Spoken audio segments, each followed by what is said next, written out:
I understand you don't have a checking account, but you're going to go over there and get another money order on payday, and you're going to take an envelope with you with a stamp on it addressed to her, and you're going to put the money in it before you leave the bank. Because if you take it home and put it on your dresser, it'll stay there, because you got a little point to prove. You want to be cute. You want to take it over there in person and tell her how to spend it. Like you know.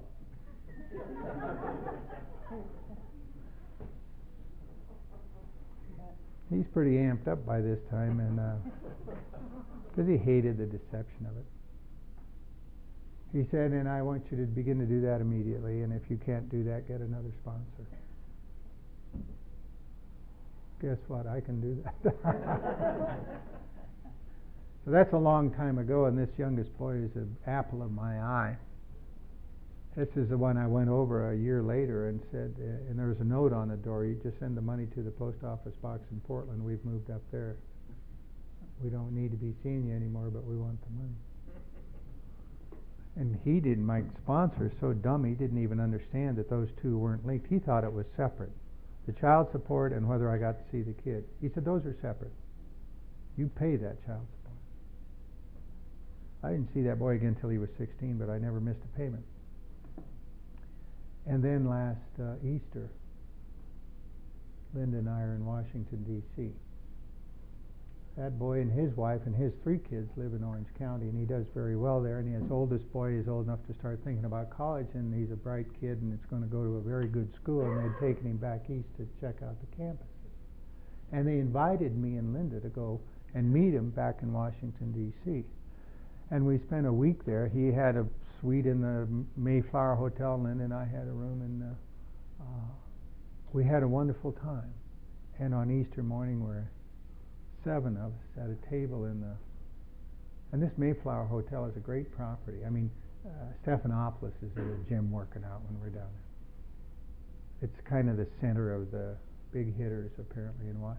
We're sitting in the dining room at Sunday morning brunch this Easter.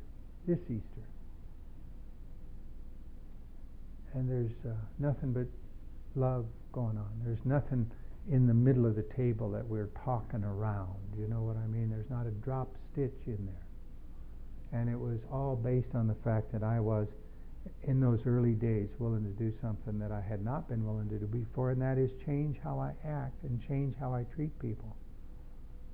There is good, solid medical evidence today that changing how you act consistently changes brainwave activity. It changes brainwave activity. It matters whether we continue to act the same way or not. And that's why they say, if you want to change how you feel, change how you act. And we can work that as long as we can work it, and then finally we have to take these steps. But it matters. And sponsorship and strong sponsorship ethic is critically important. And when I got somebody in my life that can't change the way he acts, there's really not a hell of a lot more for us to talk about, because there never was anything for me and my sponsor to talk about, and that's such a huge gift to me that I'm willing to pass it on. I got away from what this is going on, but this is father and child stuff. I mean, am I going to show up on time, ready to go, like I would for any employer, like I would if I respected my father? What's my father's duty? His job is to love me. His job is to teach me.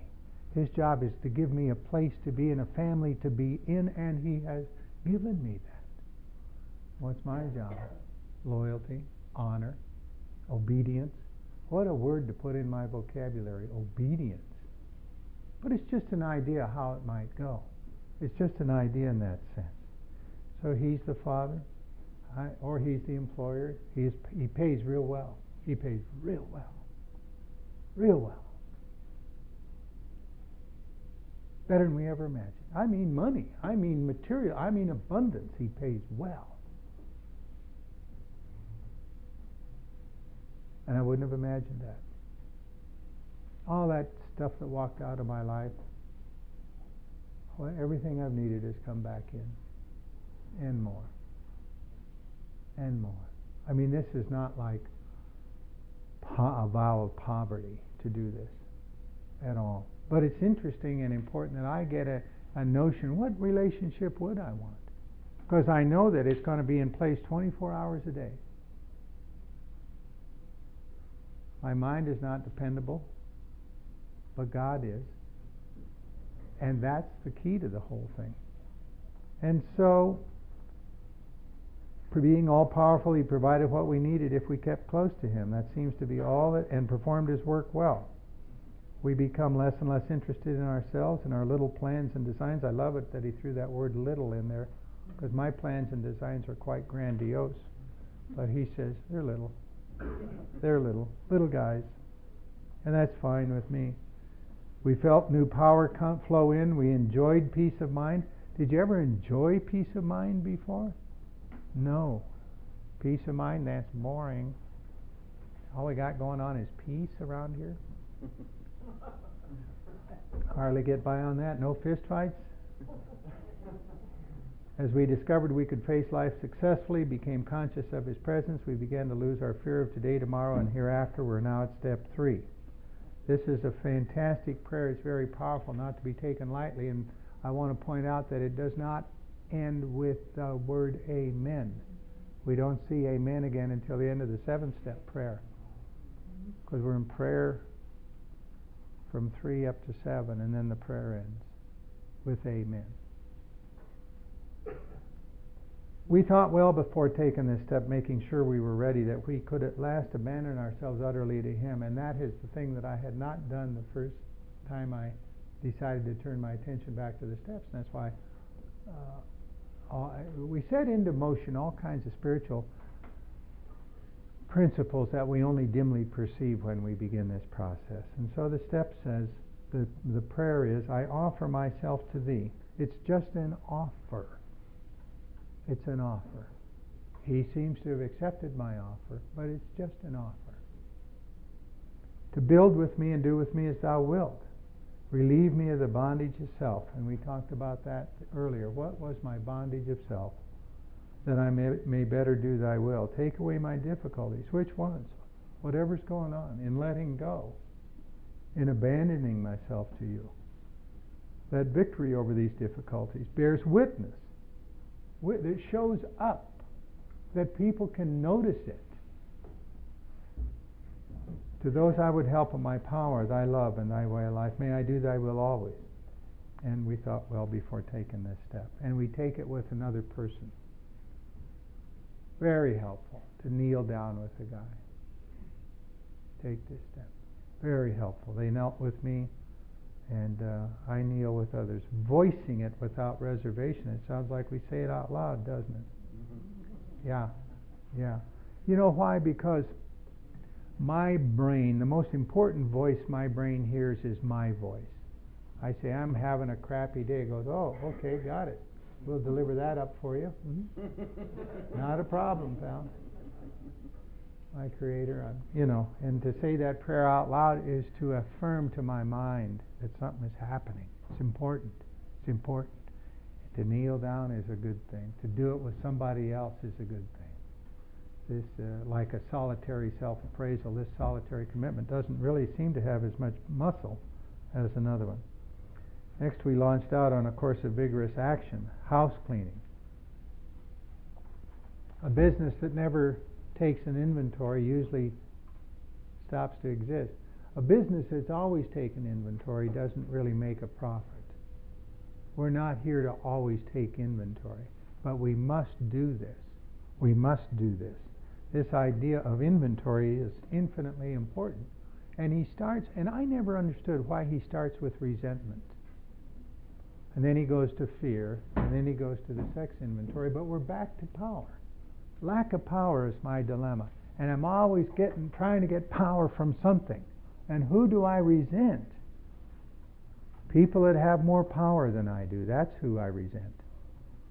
Or seem to have more. You know, a guy on the street in Los Angeles that comes up and asks me for a buck at that moment has the power to make me feel kind of weird.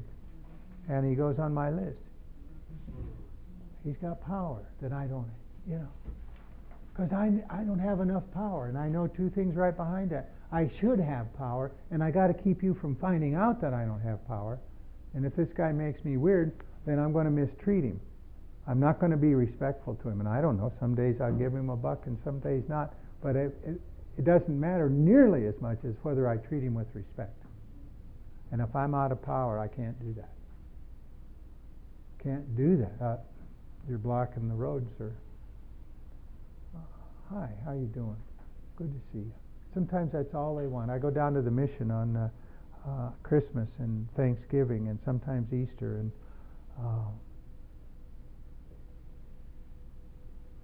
respect is the coin of the realm when you're serving food. Merry Christmas. Look them in the eye. Love them, love them, love them. And you come out of there with some perspective, but mostly you come out of there with human contact and provided it. So the inventory is about all of that. We talk about the fear inventory. Who am I afraid of? People with power. And the sex inventory, that's the power one. That's power. Real power. And I'm out of power. So we stay with power here at step 4. We noticed we were out of power. And lack of power is a dilemma, which tells us we're power seekers, or otherwise it wouldn't be a dilemma. And now we notice there is one who has all power, and if he has all power, is there any left over for me? Doesn't look like it with all power.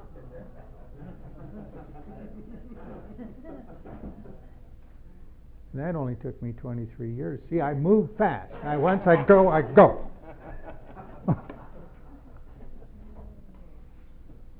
Man, and the search is still on. I don't want to imply that it's over. I learn every day. So,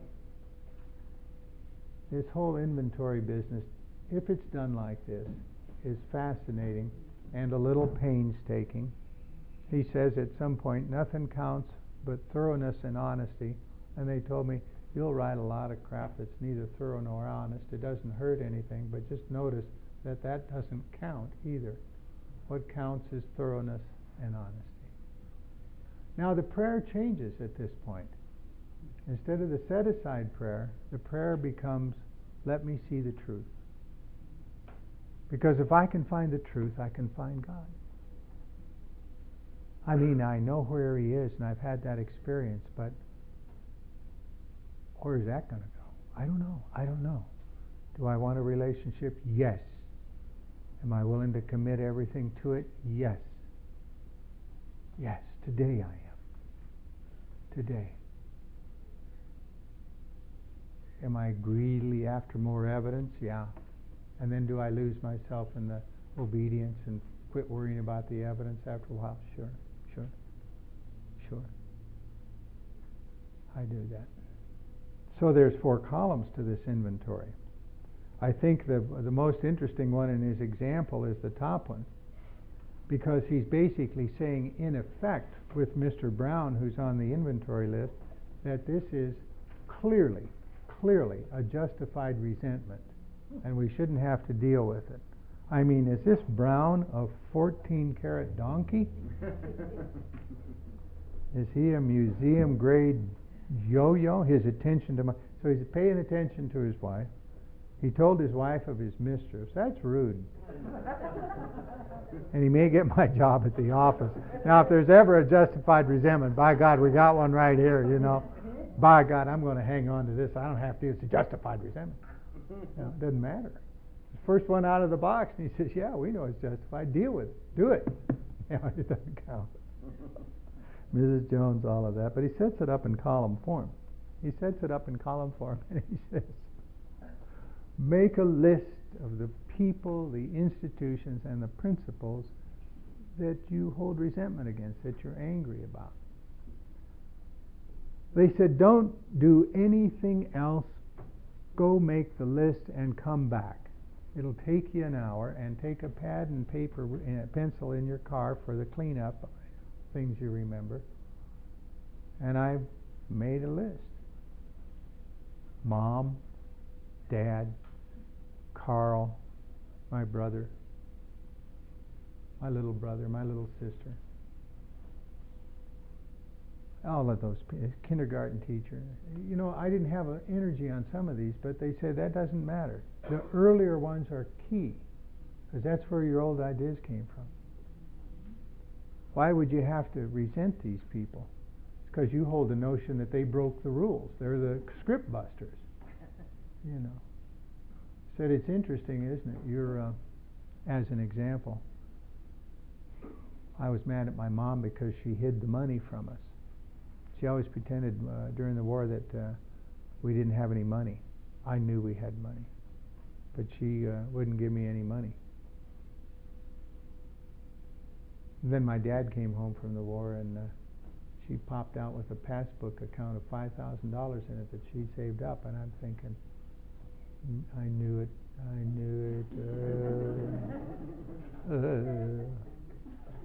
They said, you know, not everybody'd react like that. You know that? Not everyone. That's it. That's your resentment. Some other kid might think, man, my mom was so smart to rat hole that money, and think she was really great. Not me. I think she's a liar. So, what does that tell me about my rule? It tells me that I got this little rule going on that I know women will always lie about money. There's a one to take into the world with you, boy. That'll come back to bite you in the butt. Not that it creates problems, really. I'm just kidding. No. Big time. And they'll withhold money.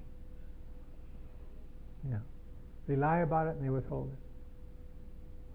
it. And they should do neither. They're supposed to what? Disclose all their money to a 7-year-old kid.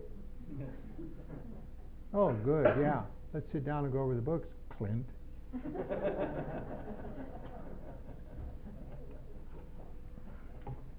So it's my old idea they should disclose everything. And they will disclose nothing, and they will withhold everything. These are my ideas. I wasn't born that way. This is just a mind that's got it wired up kind of funny. And do you think I would defend that stupid idea to the bitter end? Yes. Yes. But they begin to float up, see? They begin to float up. That's the point of this drill. But the first piece of it is to simply list these people. Because I've jumped ahead a couple of columns here. You can take it. I know you can take it. Took about an hour. But the prayer is, let me see the truth. Go back as far as you can. Even though you don't have real energy on it today, but remember it. And you can't you can't say the name, the girl in the red sweater in the 2nd grade. That's good enough. Because I know what she did. She told on me. She told on me. And I had to go stand in the cloak closet. I don't even remember what she told him, but I'm sure it was true. And I'm sure it had something to do with sex, but I don't know what. We start out pretty early, really, in our minds, don't we?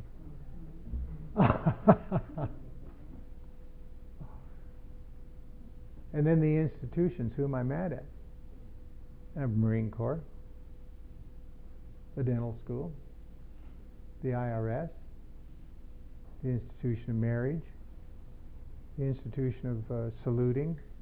I have to acknowledge my superiors. This institution, that institution. What principles? Principle, you have to pay your bills. That annoys me. Principle, you have to be faithful in a marriage, keep your agreements.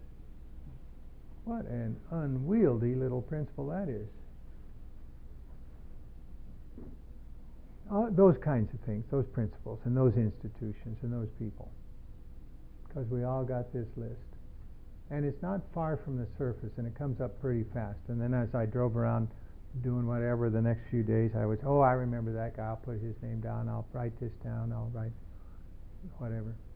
And I went back to him, I had my list, one column. It was just a list of names, principles, institutions, with whom I was angry. And then they said, now you got to say why you're angry. as to each one of those. And there was maybe 5 reasons I was mad at my mom. She didn't believe me. She kept the money. She wouldn't share it with me, wouldn't give it to me on demand. She beat me. She had an ironing cord, electric ironing cord with rubber installation on it. She liked that one because I don't know why she liked it, but it was a painful thing. And she got very angry, and she would do that. So I was mad about that. Because a kid knows if it's appropriate or inappropriate, you know. We know. And I was mad, and so I had these. She wouldn't protect me against my grandmother. She made me go to church. She, whatever the hell it was. All of these things. And some of them, you know, by the time you get here, you realize this really is, some of these are so stupid to be angry about. They're just so dumb. But they said, don't worry about that. Just write it. If it was ever a resentment, write it down. Why are you angry at your dad? Well, he's a drunk. Well, he liked booze better than me. Well, he liked blah, blah, and on that goes. And my brother, well, my brother could beat me up. And this kind of, my sister, she tattled on me. My sister was an irritant. She came along and bumped me out of first place. All of that kind of stuff. And down the list and down the list. And then the format changed a little bit, because now the question gets to be, what area of self was hurt, threatened, or interfered with? And he gives us 7 areas. Now, if we're going to keep the covenant here, if we're going to do this thoroughly the way he says to do it, now I got to find out which areas of self are hurt, threatened, and interfered with. And the 7 are, you kind of have to pick them out. One is self-esteem. The next one is pride. The next one is personal relations, sex relations, my ambition, my security, and pocketbook. 7 of them. And so as to each one of those, why am I'm mad at my sister. I'm mad at my mom because she beat me. Does this affect my self-esteem? Yeah. My self-esteem is who I think I am. And I'm somebody that doesn't need and shouldn't be beaten like that. All right. Is that a crazy idea? No, that's not a crazy idea. What about my pride? My pride says I don't want anybody to ever see me treated that way, because I think there's an unseen audience all the time, or my brother, or whatever. And what is my personal relations? My friends should never beat me. It doesn't quite apply in this. Sex relations. Women should never mistreat me like that. My mom shouldn't, but this kind of applies to important women in my life, and it's the root of an idea. And also with it, the idea they will mistreat me. And then there's the, what's my ambition? I want to be treated with respect. What's my security? I need to be treated with respect to be okay. Now we're in kind of pay dirt, because I can see where I've had my security all my life. Not in a relationship with God, but in the emotions of a woman that was fragile at best. This is an unsophisticated woman in the Second World War in Billings, Montana, with a husband overseas, and nobody knew how that was going to come out. All we got was a lot of stories about atrocities and stuff like that, and a meager allotment check every month, and no other source of income, and 3 kids to feed at that time. And she's got to wake up with her heart in her throat every morning. And I want to place my security in those emotions. And she didn't have the sophistication. In a better day, there might have been counseling for all of us. And we didn't have it. And I got my security right there. My security depends on whether she treats me this way or that way. And that is a shaky place to have my security. But where else was I going to put it? In God? Oh, no. No. And the last one was pocketbook. How much money have I spent since then to be treated right? And where have I spent it? Just an interesting look at our money. Yeah. Did it have a pocketbook application then? Oh, not really so much. Just sniveling about allowance and stuff like that. Did it later? Oh, big time. Big time. Spent a lot of money to be treated right by the important women in my life, or whoever was important that night. Okay, we're going to have to take a break. Let's go. We'll go for about 4 more minutes, and I'll finish up this.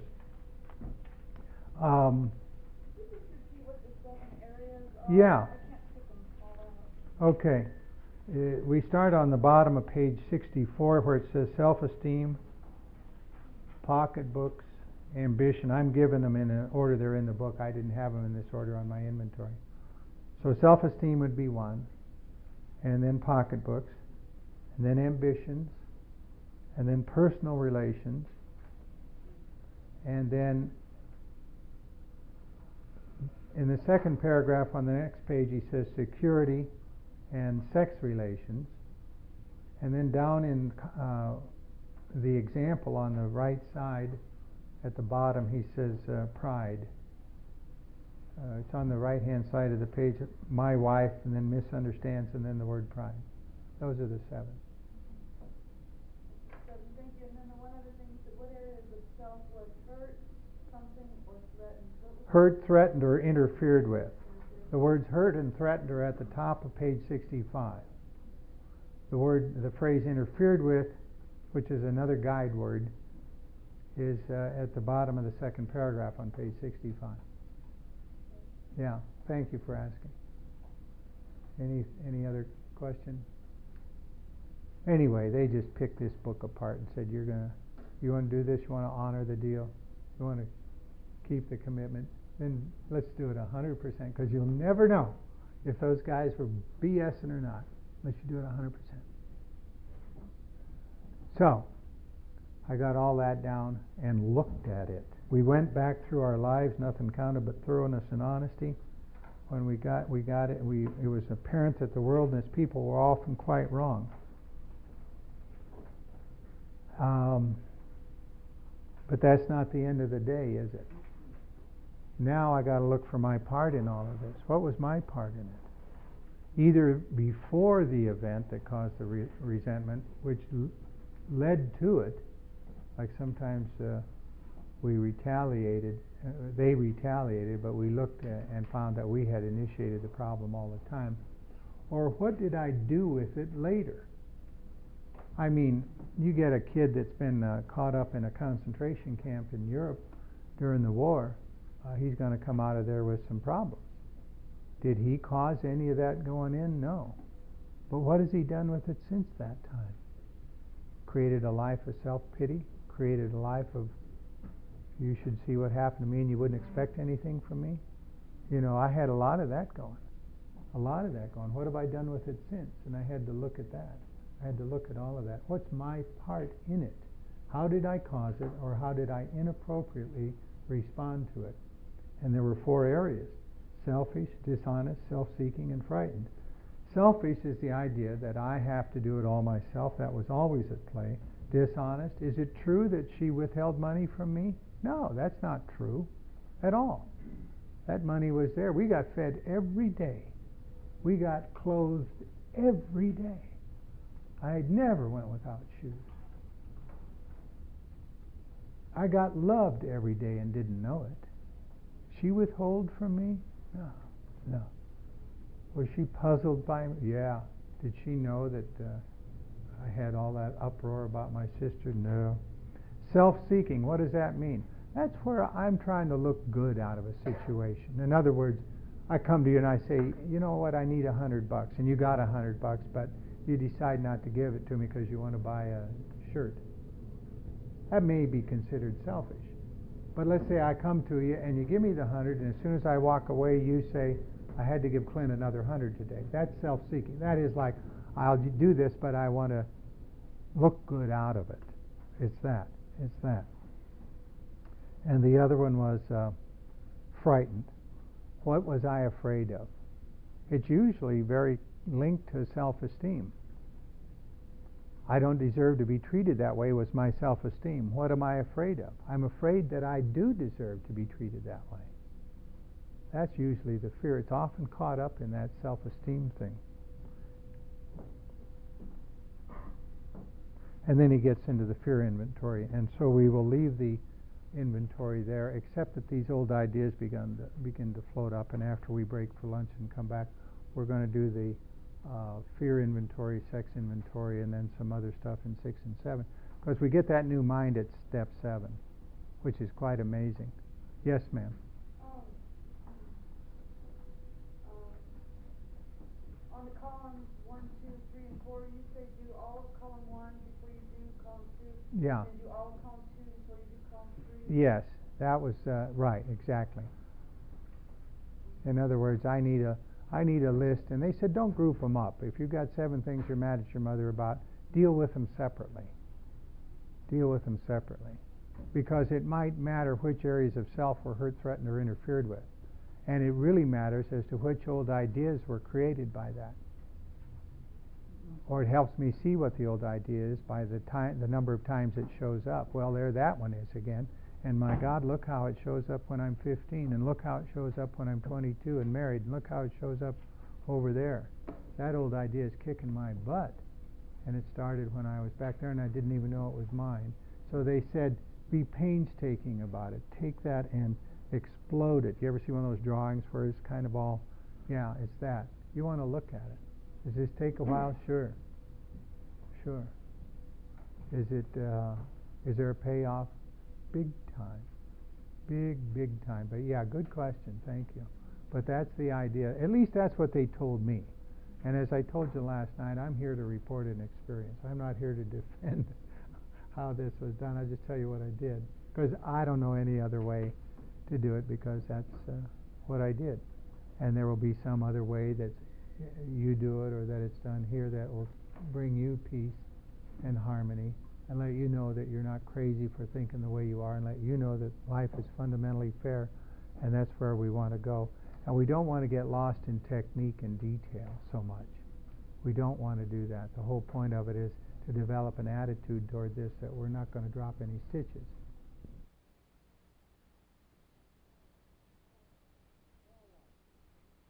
All right. We on the tape. Are there any questions or comments?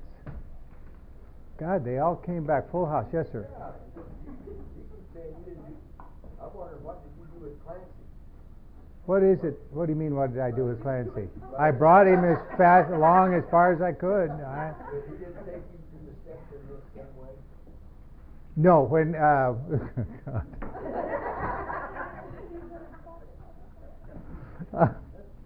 I had a couple of years when I went over to that bunch, and I had written an inventory and a 5th step, and he asked me if I'd done that, and I said yeah, which I had done, and I was making financial amends, and that was the extent of really what I did in the steps, except for a couple of other inventories for a while. For example, when I was at the dental school, I burned a guy's couch down. He really was irritated about that. He and I were living together, and then one day his couch was just on fire, and I don't know how it happened, but he blamed me for it, and just because I was in it, I think, more than anything, and smoking. So I sent him a check, long letter. I'm in AA now and all that kind of stuff. He was thrilled. He sent me the nicest letter, and he sent me the check back. He said, donate it to AA, and maybe someday I will. It could happen. We don't know. But I got busy in service and did all of that, and really had kind of not paid any more attention to the steps after that. You can, in that bunch back there, stay busy about 60 hours a week doing stuff, you know. And I did that. That's just my. But you sounded like you were a little annoyed with Clancy there about the way he handled it, and I wouldn't want you to do that. But now I'm a little annoyed with that son of a.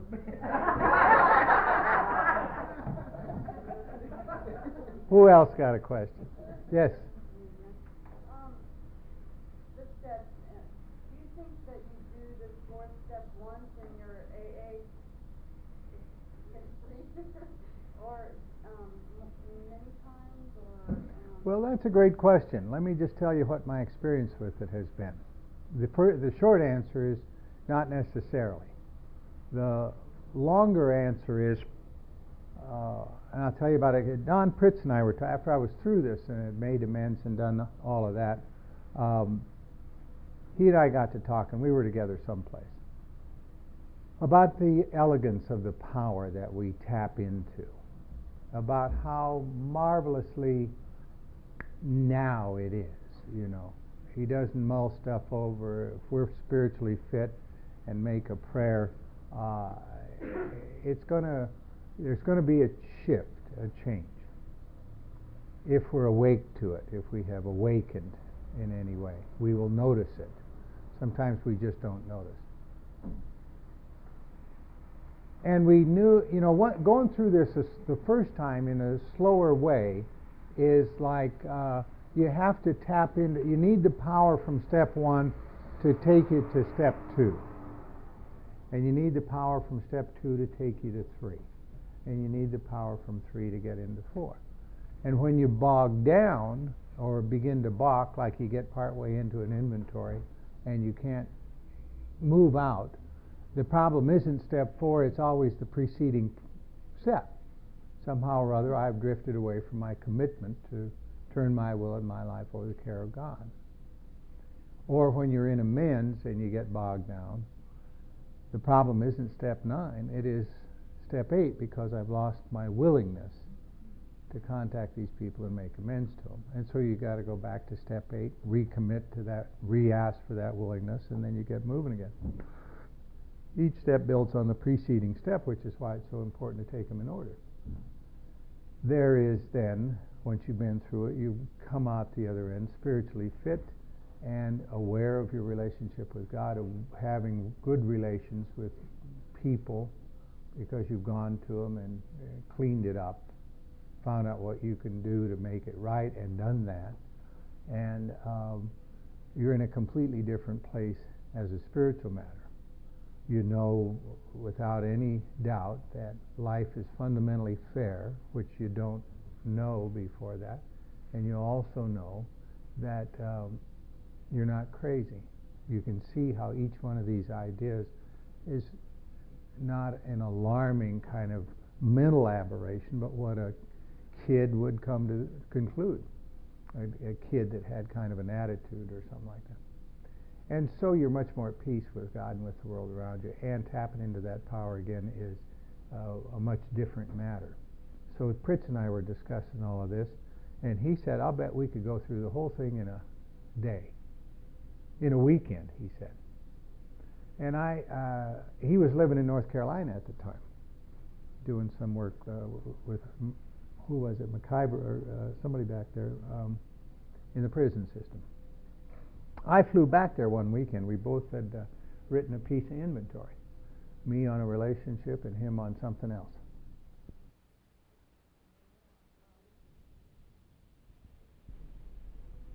Because I'm still experimenting here.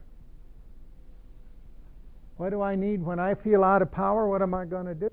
And I landed at Raleigh-Durham and took a car down to where he was and got there. And Saturday morning about 8:30 we started. We sat down and we started at step 1 in Bill's story primarily, and did step 1 and step 2, and we could feel that we were tapping into something. And we did 3 together, knelt down and said that prayer, discussed it at some length, and this maybe took a morning. And then we both had a piece of inventory ready to go, not a long piece at all, but I had a specific person and some reason, that was just driving me nuts, and he had something else. And we shared that inventory. And then we had some lunch. And then we did steps 6 and 7. And by 8:30 that night, we were done, except for step 9. And I got on a plane the next morning, came back, and made the amends. And since then, I have sat with. I flew up to Portland, where my brother is, and he and I and another guy did that in a day. I had 4 or 5 months ago had 3 guys over. Luther was over, and somebody else from San Diego area, and somebody else. We spent a day at my house, and we did that. Not just inventory, but the whole thing. The whole thing, the first 8 steps. And then went back and cleaned it up with whoever. So, having done this once in the thorough manner that this calls for, it's been my experience that we don't really want to stay in that process. It doesn't take you anywhere. It's much more important to get back and get into service and to stay in service. And while I'm talking about that, I must say that it's critically important to stay in service during that entire time, because that's where you begin to see God's grace at work. That's where we first spot it. It's where we get the information. You know why the message was of Christmas was sent to the first? You know who got it first? The shepherds in the field. They were working with the flock, and they needed the information. And it's kind of like that, you know. So it's important to have it come through you by staying with somebody, working with you, and staying in service. And so this is not something that replaces service, and it's not something that replaces unity, and you can't take a little bunch of guys that have done this and then just go huddle and talk about it all the rest of your life. You can't do that. You have to be, there's a point to getting cleaned up, and that is to be more effective. To be, as it says in the book, that while we're engaged in making amends, the real point of it is to be of maximum service to our fellows and to God. And so that's really a clear point, because that's where my spiritual growth really is going to be, is in service, not in endlessly circling the drain by inventory after inventory. But sometimes it's necessary, and sometimes you just need the experience of going back and do it again. And so I think I might have, in the last 10 years, spent a day like that on 4 or 5 occasions. And so the short answer is no, I wouldn't think it would be necessary to go back and do all of this again. To do that might be a little more self-absorption than any of us need, but to do it once thoroughly is a wonderful gift. You got another question? Yeah, Go. one more. Okay. Well, just a minute now. Yeah. All right, I got you down for 6. Okay, go ahead. Yeah, that's probably not asking. No, as I told you on the break, I'm glad you asked. This is, in my experience in the program, I'm 42 now. I came in when I was 28. I have been in and out of the program sober various lengths of time, 2 years, 3 years, 5 years, 8 years, in and out. And I don't even know what I'm doing anymore. It's like I'm one of these kind of habitual whatever. I mean, I managed to stay for pretty long periods of time. So my question is, after having went out, I have a little over a year's sobriety now, after having gone out and been out, coming back into this program, would you say that you would go through these things again? I mean, obviously, you're not getting something right if you're, you know what I'm saying? Sure I do. Uh-huh. So that's the question I have. Like, all right. if a person drinks, breaks their sobriety, do they start from the beginning again and work through these steps? Well, it's hard to say on a, yeah, it's very difficult to say. I would certainly defer to a sponsor on a question like that. You said it, it's quite clear that there was something that wasn't quite there, or you would, whatever you were doing was taking you to that next drink rather than in a slightly different direction. It was my experience that once that obsession was removed, I did not have that again. I didn't, it was just removed from me. It says in chapter 8 in the book, God has either solved our drink problem or he has not. He solved mine. I don't even remember the prayer that I said. I haven't any idea what hideous prayer I said that last night I drank, what begging I did, or whether I said a prayer or not. I just know that on the 14th there was no way for me not to drink, and on the 15th I didn't drink. And that is your experience from your last drink over a year ago. I can see why you wouldn't have a lot of credibility with yourself about whether you're going to stay on this path or not, because you've done this stutter-stepping thing, and I don't know whether you just willfully decided to do that or whether it's been preceded by some medication that you took or whatever takes you back there. But if we really have to give up our right to chemical peace of mind, if that's any piece of the mix. Otherwise, we're almost abandoning that God's grace, because we're saying I'll just have pharmaceutical grace, basically, which isn't where we need to be if we're real alcoholics. Some people can get by with that. I don't, and I'm not a physician, and I don't prescribe or get into the middle of those kind of problems. I just know from my personal experience and observation that people that have had those kind of needs to take pharmaceuticals along the way are not faring well in terms of sobriety. People that toughen out and don't do that and ask for a spiritual answer, because as you can tell from my experience and experience people here, the spiritual answer is incredibly effective and a hell of a lot quicker if we just follow this path. Nor do I know how thoroughly you've taken the steps before, or the depth to which you've done it, or the surrenders that have been involved. That's just impossible for me to say. I appreciate. I know that question's not a cut and dry answer, so I appreciate what you have to say on it. All right. Well, with that disclaimer, then I'll erase that last mark, and you've still got 7 questions. Yeah. Anything else? No. Okay. You know what? Prayerful consideration of that with a sponsor is really key. But yeah, I think we have to ask. I have a friend named Paul in Chicago, and he says, if I have any message, he's been sober 54 years, if I have any message, it's the message of one beggar talking to another beggar about where the bread is. Yeah. We better ask. Yeah. We're just beggars. But he'll always respond. Yes?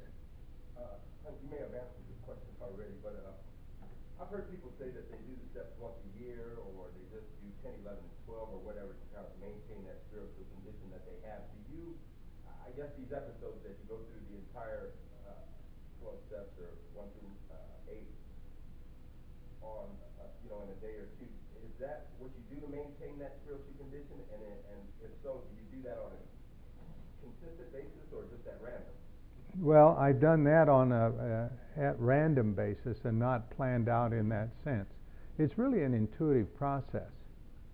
And the way, I think the most valuable thing I do in staying tuned in and being aware and awake, not maintaining, but growing. The idea that 10, 11, and 12 are maintenance steps may be a little bit of a trap, because I don't want to maintain the condition that I was in when I finished my amends. I want to grow from there, keep on growing. And one of the most, it seems to me, valuable and most satisfying things that I do is take other guys through the steps, the way I was taken through. So in my office on Saturday morning, there'll be guys in all different stages. There'll be a guy there at 8:30, and one at 9:30, and one at 10:30, and one at 11:30. And on Sunday morning, there's a guy there at 8, and usually there's 6, 7, 8, or 9. Gary knows, he's been in that. That I am taken through the steps, and I get a front row seat to the transformative experiences of another human being, and I get a strong sense that I'm not so much loving that man, and I don't take women through. That's not, it's too intimate a process to do that. And Linda puts up with a lot of me being gone and that kind of thing, and I don't want to burden it with that, just to throw it out there. I don't think for me, it's too much of a distractor, because you really begin to love the person that you're taking through, and I don't want to add any push to that. But you come to love these guys, and you come to pray for them, and you come to know that God is loving them through you, and there's something through us. It's why, to go back to those traditions for just a minute,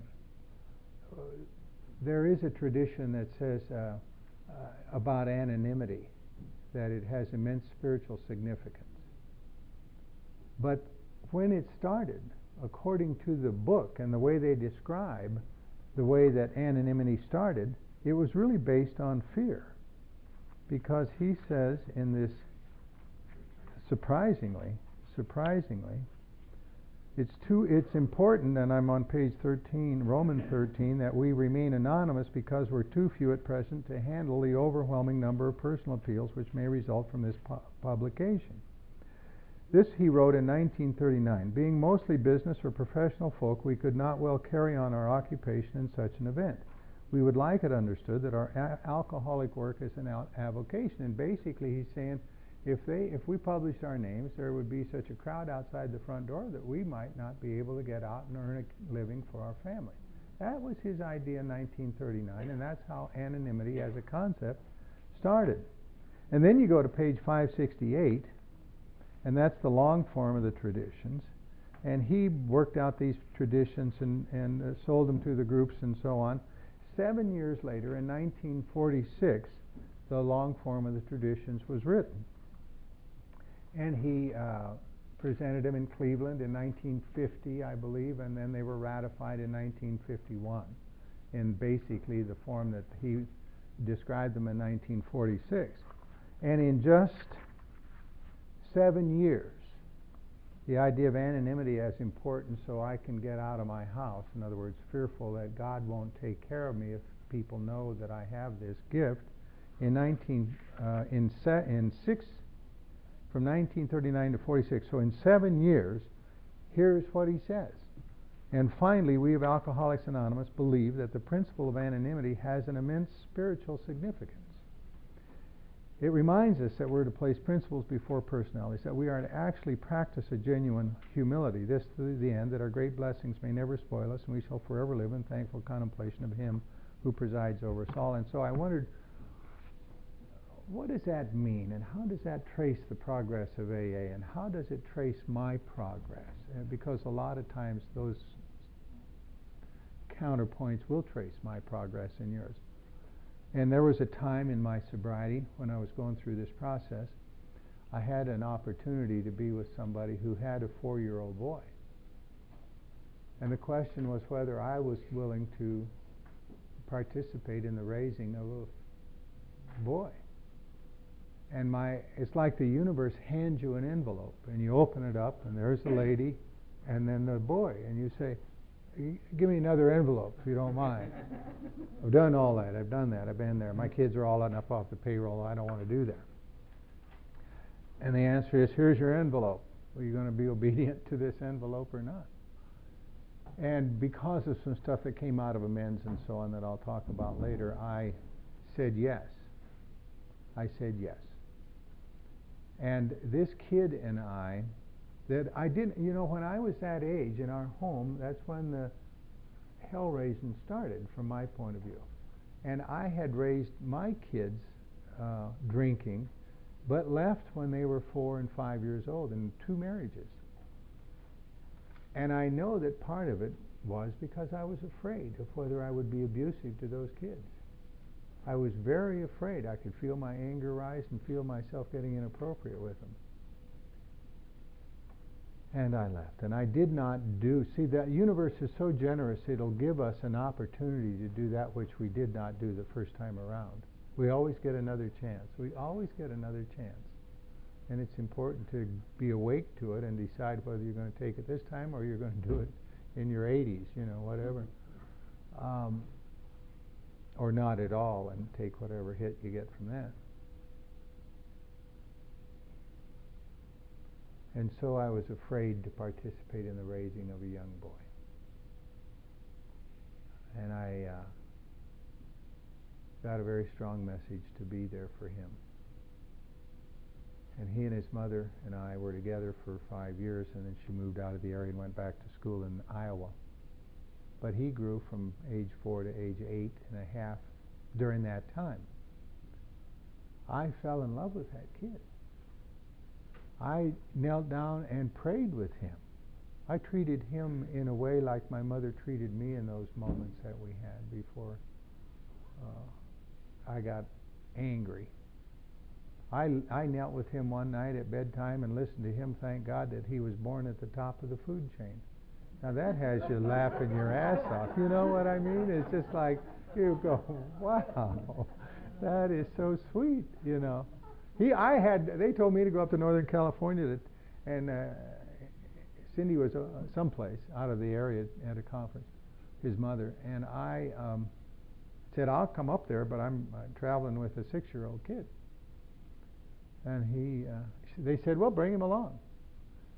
So I did, and we got off the airplane in Oakland and got into the rental car, and we were heading up there and talking. I said, Daniel, I love traveling with you, man. You're such a good traveler. And he said, thank you, the way they do. I said, no, you know what, I really mean it. I mean, for example, when that kid came across from the other side of the airplane and he wanted you to go in the back of the airplane with him, I'm glad you didn't want to do that. And he said, well, I didn't know him that well. And I said, well, you know, the truth is, I think he wanted to just go back there and get into trouble. And I'm driving, and he looked at me and he said, we don't know that about him. I thought, you little son of a...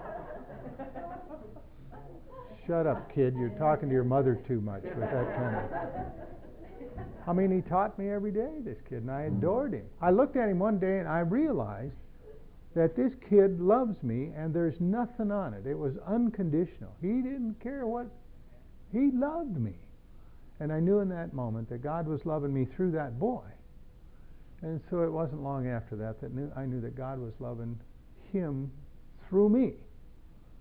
And I understood then what anonymity meant as a spiritual principle, because my signature wasn't on that love, you know. It was just there. And that's the way that it is with these guys.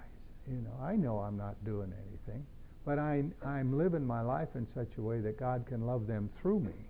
But it isn't my love. It isn't anything to do with me in a sense. You know, you've been there, watch a guy just kind of come alive, and it thrills you, but it isn't you doing that. And it's anonymity. Your signature isn't on it. It isn't on it. And there's something very blessed about that. And I suppose that I have an interesting life and a wonderful, wonderful relationship with Linda, and and a home I like, and a relationship with a group that I like, and a lot of friends. And I don't think there's any sweeter time in my life than Saturday morning or Sunday morning when I'm with a guy and watching the lights come up, you know. And I think that's an important part of my deal, to keep fit and to keep tuned in. And it's so funny because I was going through this with a guy maybe 6 months ago now, Jim, and we were doing this thing about what's more important than a better relationship with God. So I did it again right there, just to look and see. And I'll be damned if I didn't write down, you know what had become more important to me than a better relationship with God was being real good at taking guys through these steps. And I'm looking at that, what is that? You know, all of a sudden I kind of started worshiping the process and worshiping my own wonderfulness and how magnificent I am in giving and loving. And is this on the tape? I need it on the tape that I'm really that. Now you know what he's going to clean up off that tape. And so I'm in the middle of a really important comment. No. Anyway, that's the deal. I think that if anything keeps me moving along, where I'm in touch with the miracles, it's just that. That's a long answer to it. Okay, all right. Yes, sir. I just wanted to ask you, do you recommend a grace period for someone that's finished the steps and to go out and find people to sponsor immediately, or do you recommend a length of time to wait before you start the sponsorship? Oh, I don't recommend. For the tape, the question was whether there should be some kind of a grace period between you get done with the steps and you start sponsoring people. No. I don't think it's our call to make. I don't think we can impose some kind of a arbitrary time limit on that.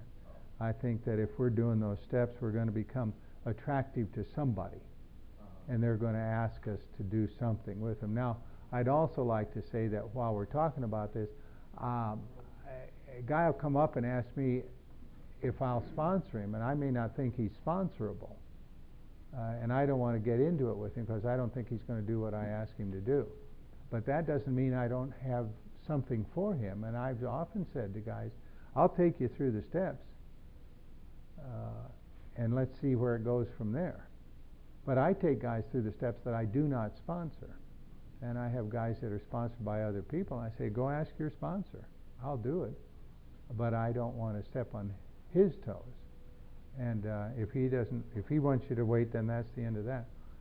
So it isn't exactly the same thing either. I have guys that I sponsor. I get one for every character defect, so there's quite a few of those. And then I got guys that I take through the steps, and it's all kind of, when we have our guys, the meetings of the guys I sponsor, that's just one group, and the little larger group is guys I take through the steps. But no, we can't put, we love a formula. An ego loves a formula. And the formula is, okay, if you want to stay in good shape in AA, you go to 6 meetings a week, and you get 5 commitments, and you take 2 newcomers, and you go on 1 panel, and you call me every day at 6:21. And that's the formula. And then after a while, a year later, the guy's saying, well, here's what I do to stay sober. And you go, no, that's just what you're doing in AA. You're staying sober by God's grace. It isn't that. It isn't that. It's like we're beyond human aid, basically.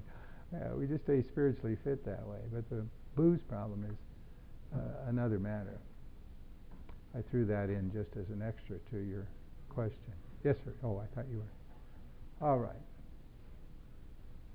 Anybody else? Thanks for the questions. I really appreciate that, and appreciate a chance to respond directly. We were at the fear inventory. The fear inventory is just that. It's an inventory of our fears. We could go on and on about the resentment inventory and the old ideas, but the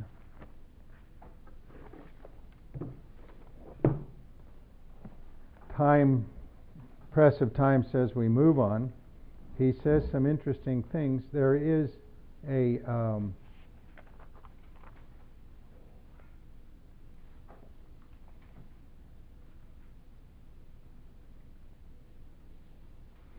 he says something that's very strange. He said fear was an evil and corroding thread. The fabric of our existence was shot through with it. I'm on page 67. It set in motion trains of circumstances. Trains of circumstances. I can just see each one of those boxcars coming along and whacking me, which brought us misfortune we felt we didn't deserve. But did we not ourselves set the ball rolling? Sometimes we think fear ought to be classed with stealing.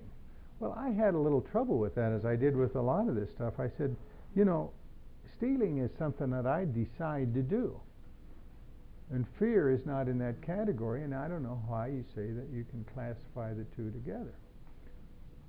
And they said that if you'll just read on a little farther, you'll see that the reason that we have fear is because we have chosen self-reliance. And every time I think I have to do it all myself, and know underneath that I can't, I am going to be afraid. I'm going to be afraid. It's like I'm afraid that Linda and I can't be in a good relationship. I'm afraid that we'll get into some hideous compromise of some kind or another, and it'll slowly deteriorate now, and another marriage will fail. And then I let that fear grip me for a while, and then I realized I can't do it at all. It's like, this is God's grace. All of this stuff is God's grace. She's in my life for a reason. She's in my life because God loves me through her, and I'm in her life because God loves her through me. And when my love for her is conditional, it's simply like, what dress does she have to wear for me to calm down? And there, of course, are a lot more conditions that I will impose on the relationship. It's kind of a different thing. But if I'm just living my life so that God can love her through me, then my love is more unconditional and not of me. And that is a different kind of thing. So any fear that I have is based on the fact that I have to do it all myself. And just like I choose to steal, I choose to depend upon myself. And he says perhaps there is a better way, the basis of trusting and relying upon God. We trust infinite God rather than our finite selves. We're in the world to play the role He assigns, And just to the extent that we do as we think He would have us and humbly rely on Him, does He enable us to match calamity with serenity. We never apologize to anyone for depending on our Creator. The verdict of the ages is that faith means courage. All men of faith have courage. They trust their God. We never apologize for God. And then it says we let Him demonstrate through us what He can do. Well, you know what He can do? He can love a child. You know what He can do? He can love Linda. You know what He can do? He can be effective with a guy that's going through the steps, because I let Him demonstrate through me what He can do. I always thought when I was a kid and well into this process that it was up to me to demonstrate to God what I could do for Him. And it never was my job to do anything for God. Never was it He'll demonstrate through me what He can do. The call here is we ask Him to remove our fear and direct our attention to what He would have us be, not do. And at once we commence to outgrow fear. And with reference to this fear inventory then, and specifically, they asked me to make a list of my fears. So what am I afraid of? I'm afraid of failure. I'm afraid of public humiliation. I'm afraid of getting ill. I'm afraid of some kind of a lingering death. We were laughing this morning about somebody said, we were talking about a guy that wanted to, that died in his sleep, and and another guy that died while in a meeting, and another guy that died at the podium.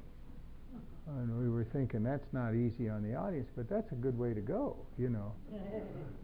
doing something you like to do. And I said, yeah, I'll tell you, I want to die in my sleep. I like my uncle did. He died in his sleep. I don't want to die like the passengers in his car, kicking and screaming. There's no extra charge for that. People are going, what did he say? What the hell was that? No extra charge for that. Let me say that again. Perhaps you did. But I'm afraid of failure. Now and I'm afraid of being broke. I'm afraid of no money, and I'm afraid of no sex, and I'm afraid of living alone, and I'm afraid of and I'm afraid of commitment. And they said, look at every one of those fears that you've written down, and then look at the opposite of it, and see if you're not also afraid of that. So I went back to my list. Are you afraid of failure? Yeah. Are you afraid of success? By God, I am. Are you afraid of being alone? Yeah. Are you afraid of commitment? Yeah.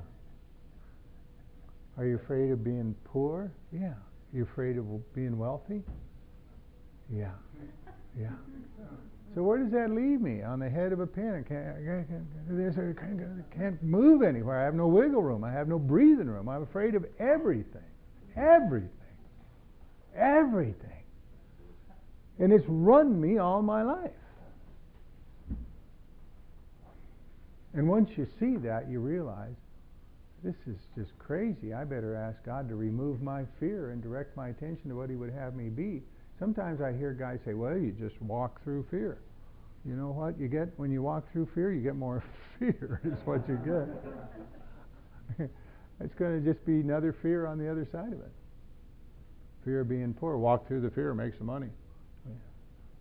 Now I got the fear of, I'll look real stupid and lose all the money. Somebody will steal it from me. Somebody, you get all of that going on.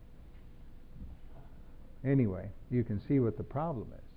And you list those fears, acknowledge them, and really look at them. And sometimes it's useful to say, well, why am I afraid of being alone? Well, let's do it in a slightly different way. Why am I afraid of being poor? Because then people won't respect me. Then I'll lose my friends, and then I'll be alone. Why are you afraid of being wealthy? Well, because I'll lose it all, and then people won't respect me, and then I'll be alone, and so on. Why are you afraid of commitment? Because I'll goof it up somehow, or get committed to a person I don't like, or something like, and then we'll break up, and then I'll be alone. It usually goes to alone, or dead, or drunk. And my whole life is run by that. And the answer that they suggest here is, we ask God to remove our fear and direct our attention what He would have us be. And they said, to really follow that instruction, and I have done this with really interesting results. He said, just sit in a chair and calm down and ask God to be with you. Always the prayer. When we were coming out here, the prayer is, if I go there, will you go with me? He goes, yeah. If I say, well, if I go there, will you go? And nah, you're on your own. It's like, watch out, man. You're going alone. You don't want to go there. You kind of get a feel in your gut. And of course, He came with me. And He's here now.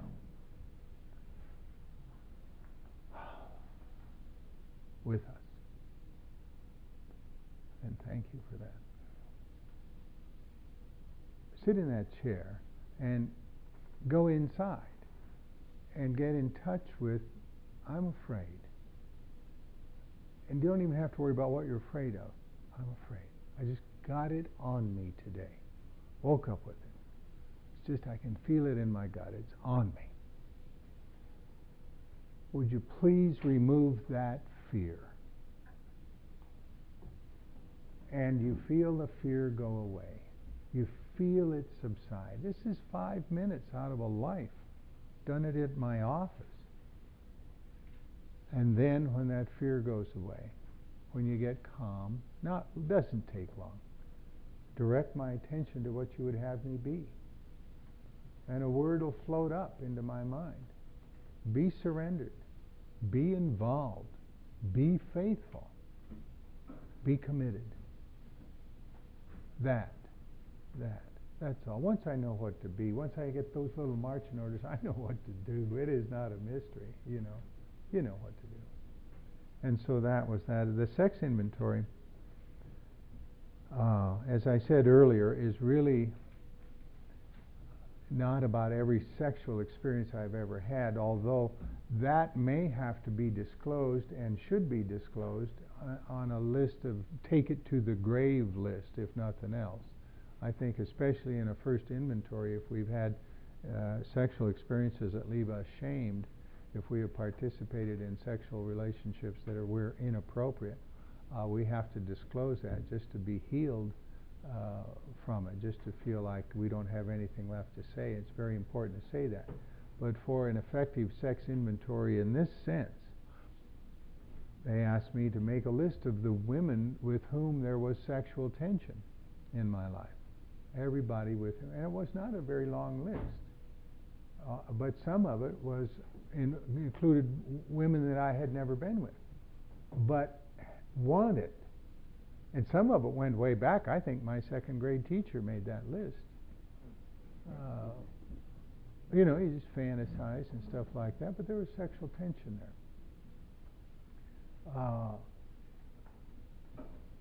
And they said, make a separate page for each one of those names. And on one side of the page, ask yourself how that relationship started, even if it just was in your mind. Oh, and there are people that need not, if it's ships in the night stuff, there's not much to be learned from it, I met her in a bar, she went her way, I went mine. I can't remember her name, much about it, and she probably can't remember much about it. And there's not a learning. I may owe her an amends. I may have to try to track her down. It could be like that. I'm not saying it's unimportant, but just in the sense of a sex inventory, it wouldn't be part of this analysis. And I would, on that side of the paper, how did it begin? How did the relationship begin? And what did I want out of it? And what was I willing to give to get what I wanted out of it? And what did I do when I didn't get what I wanted out of it? Or what did I do when I got what I wanted out of it and then didn't want it anymore? And, I'm all done with that attention. I don't want any more of it. How did I handle that? And how did it end? Did she leave me? Did I leave her? Did we even go anywhere with it? Or was it just some kind of irritable thing that we had going on? Just to describe and get in touch with the relationship and then answer these 9 questions on page 69, it says, where had we been selfish? And on the other side of the page, I would write down, I was selfish by demanding whatever, that she spend time with me, by manipulating her, by being disrespectful of her when I didn't get what I wanted, by being whatever it was. How was I dishonest? Well, there's a lot of ways to do that. How was I inconsiderate? Whom had I hurt? Did I hurt anybody in my home with that? Was the person in my home? Did I hurt someone in her family, her home? Her children? Did I unjustifiably arouse jealousy, suspicion, or bitterness? There are 7 questions right there. Where were we at fault? And what should we have done instead? And they said, pay particular attention to what should we have done instead, and write that out. And after I had maybe 12 or 13 or 14 pieces of paper, and I had 12 or 13 or 14 answers to what should we have done instead, and they said, now, make that into a composite paragraph, because that's going to be your ideal for future sex relations. And I did that. And before I think I brought it along. This may be